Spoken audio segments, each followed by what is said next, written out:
What is up, guys? It is Jack, back up in this video pretending it's fitness. I hope you're all having a fantastic day.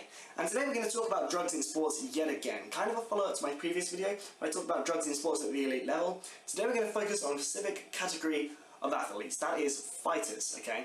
And this kind of came about because I was in a conversation with some friends the other day, talking about a certain British fighter, I believe he's a boxer, who just became crowned champion of a certain division. I can't remember exactly which, and I probably shouldn't name it for reasons of being sued. That's how laws work here in the UK, it's fucked.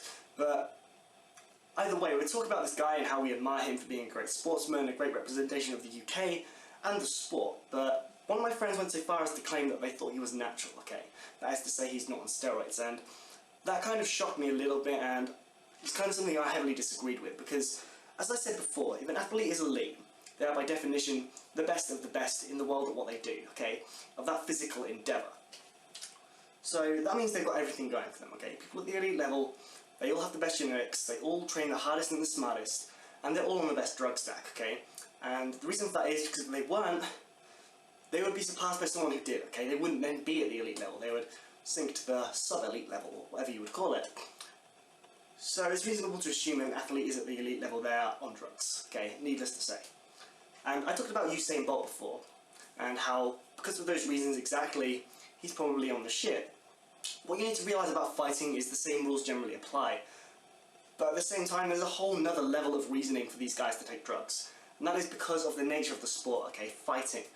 Any kind of fighting, boxing, UFC, you name it, there is the potential for you to get the shit kicked out of you if you are not at that optimal level. If you have anything that is not optimal, not only are you not competitive, but because you'll be going up against guys who have such a big edge on you, if they're on drugs and you're not, you could get seriously hurt, okay? You could be injured for life, okay? You could get brain damage, internal bleeding, anything. They could literally fuck you up. And you compare that to sprinting or running or something. If you're not on the drugs and someone else is, they'll outcompete you. If the race is over 400 meters, they will literally run rings around you, okay?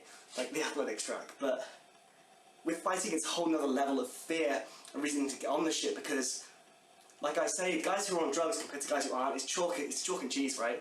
Guys who are on drugs look like they're from another planet, and they perform like that too. You go in the ring, you might as well be going up against a guy in, riot gear and a baseball bat, okay? He will fuck you up, and because he'll be able to train harder than you, okay, and recover more quickly than you. Okay, so he'll have tactical advantage because of that. He'll be able to hit harder because he'll be stronger. He'll have more muscularity and be denser, so he will be able to take hits better as well. Okay, so everything you do to him will be less effective. Everything he does to you will be more effective, and he'll be able to train harder, so he can outwork you, and will have the tactical advantage too. So, and I'm no expert on fighting, but it's pretty obvious to see from that if you go in the ring against the guy who's on, he's going to do a lot of damage to you. Okay, and that's going to leave you with severe injuries, or it could do, if, the referee doesn't stop it in time to save you from getting all that extra punishment done. And that's not even considering the fact that you'll be humiliated, okay? And you're not going to be competitive at that top level. So when it comes to fighters, it's pretty much, even more so than other athletes, reasonable to assume that at the elite level, or even less, if people are taking drugs, so is everyone else, right? And guys have been caught out for using drugs, okay? They failed the drug test. So fighters more than anyone else, probably on gear, guys. But yeah, thanks for watching, guys. That's all I have to say on that for now. Check out my sponsors, thealphacore.com. Use discount code JACK10 for awesome fitness clothing.